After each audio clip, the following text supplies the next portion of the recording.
going on, guys? Slickby here. I just got done doing a little Total War stream.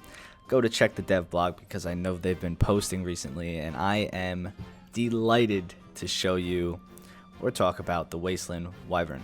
Now, this is a turboprop aircraft, the first in the game.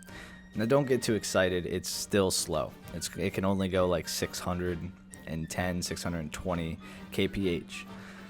So it is a ground pounder, right? It is a naval-based ground pounder. This thing can carry torpedoes, 16 rockets. I can only assume a decent amount of bombs. It's going to be great. The reason I say it's going to be great, even though it is slow, is because I feel like Britain has been missing a kind of multi-role aircraft, right? I mean, we have Typhoons and we have Tempests, but they're not really great multi-role aircraft. I would say a Tempest is more of a fighter. Now, with this thing carrying a decent amount of bombs, it's armed with 420s, and it has a slow speed. It's going to be more like a P-47 in my eyes. Now, I'm pretty excited. 16 rockets. You can kill a lot. You can kill 8 tanks if you're a good shot. So, it's going to be a pretty good multi-role for Britain, and I think that's what they've been needing. You know, I think Gaijin has been pretty on par with these tanks and planes that they've been adding this patch so far. I'm pretty excited to see how this plane plays. It's the first turboprop in the game. It has a contra-rotating propeller, and it looks like a fucking beast. I mean, look at this plane. How cool does this thing look?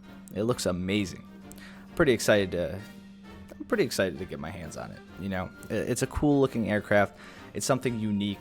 Maybe it's not going to be the best fighter in the game or the best ground pounder, but adding unique planes and stuff like this is what I think Gaijin needs to be doing. You know, I think that's the direction they need to be doing. Instead of going more futuristic, I think they need to focus on the cool things that have been made throughout history, the cool planes, the cool stuff. Now, I do have bad news for you guys. I'm sorry. I obviously don't make this decision, but this thing is a premium. I don't know why. I wish it wasn't, but it is a premium.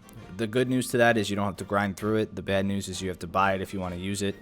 So, but that also means that it's going to be a monster in the multi-role. You know, it's going to be producing a lot of money, silver lions and stuff for you guys if you do end up buying it. And that helps for, you know, combined arms. You know, hell, you can use it to grind out a bunch of planes and stuff when you're bombing. So, I am a little saddened that it is actually a premium, but what are we going to do about it, right? That's how things work. I hope you guys enjoyed. Stay tuned for a T-34-85 video coming later on today. 8-kill game. Not too bad, not too bad. And I'll see you guys in the next one. Peace.